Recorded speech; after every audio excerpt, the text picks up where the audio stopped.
One nation one election या एक राष्ट्र एक चुनाव, नाम तो सुना ही होगा, लेकिन क्या आप जानते हैं कि इसका असली मतलब क्या है? क्या ये सिस्टम भारत के लिए फ़ायदेमंद होगा या सिर्फ एक राजनीतिक नारा? आज हम बात करेंगे वन नेशन वन इलेक्शन की पूरी स्टोरी के बारे में, उसके फ़ायदे, नुकसान और रियल चैलेंजेस के बारे में। वन नेशन वन इलेक्शन का मतलब है कि पूरे देश में लोकसभा और सभी विधानसभा चुनाव एक ही समय पर कराए जाएं।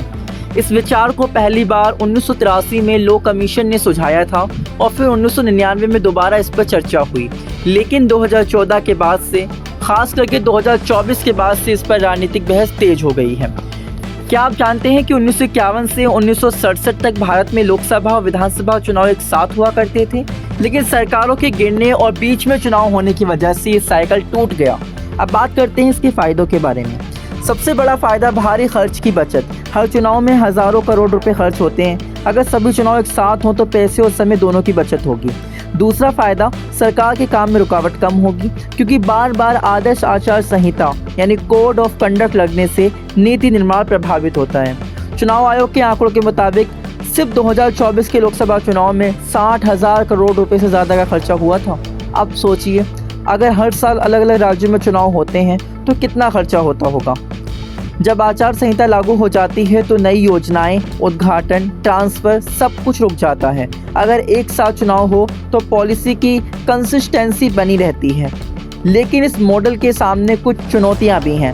सबसे बड़ी फेडरलिज्म यानी संघवाद का सवाल। कई राज्यों का मानना है, खासकर के विपक्ष का भी कहना है, कि इससे उनका राजनीतिक अधिकार कम हो जाएगा। साथ ही तकनीकी समस्याएं भी हैं।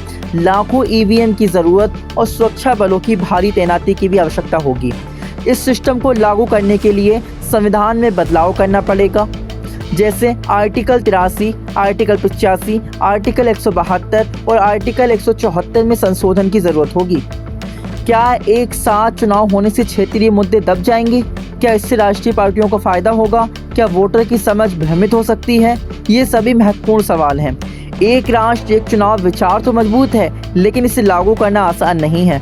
अगर इसे सही तरीके से लागू किया जाए तो ये भारत के लोकतंत्र का एक नया अध्याय बन सकता है। आपको क्या लगता है, क्या एक राष्ट्र एक चुनाव भारत के लिए सही है? अपना विचार हमें कमेंट्स में ज़रूर बताएं। अगर आपको ये वीडियो जानकारीपूर्ण लगा हो तो लाइक करें, शेयर करें और चैनल को सब्सक्राइब करना ना भूलें। जय हिंद, थैंक यू।